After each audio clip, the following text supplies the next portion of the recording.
হবে একটা আমরা পরীক্ষা নিয়ে স্থাপন করার জন্য রেল লাইন সংযোগ স্থাপন। আজকে আমরা সারা বরিশাল বিভাগ আজকে নদী খাল দিয়ে বিচ্ছিন্ন হয়ে আছি।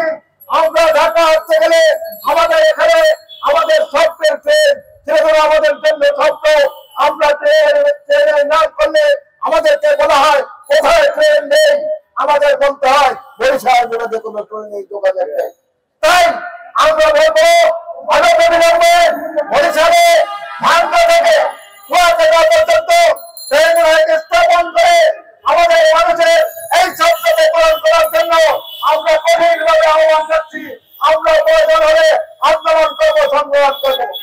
আমাদের দাবি হচ্ছে আমাদের বরিশাল অবহেলিত, আমাদের বরিশালের বিভিন্ন এলাকার লোকজন প্রত্যন্ত অঞ্চলের কয়েক কোটি লোকজন আজকে আমরা চিকিৎসার অভাবে ঢুকে ঢুকে মরছি। আজকে ভালো চিকিৎসার জন্য ঢাকা আসতে হলে অনেকে অ্যাম্বুলেন্সে পথে মারা যায়।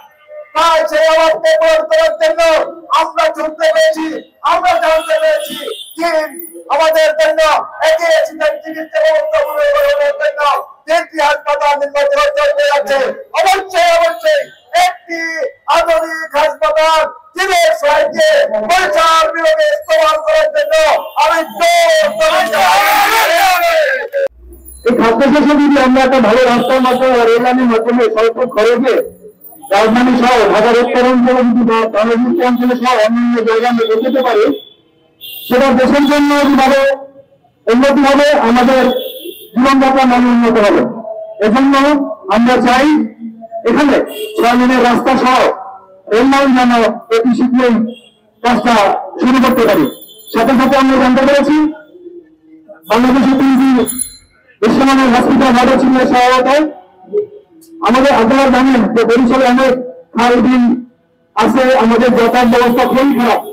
আমাদের একটা অসুস্থ হলে তাকে বরিশাল মেডিকেল বলুন বা সেখানে চিকিৎসা না হলে ঢাকা নিয়ে আসতে আসতে কিন্তু মারা যায়। আমরা চাই ভালো বিশ্বমানের যদি একটা হসপিটাল থাকে বৃহত্তর বরিশালবাসীর জন্য, এটা বিষয় লোকেদের হবে আমাদের নাগরিক অধিকার যেটা আছে আমরা সেটা কিছুটা হলেও আমরা সেটা পরিবর্তন করতে পারবো।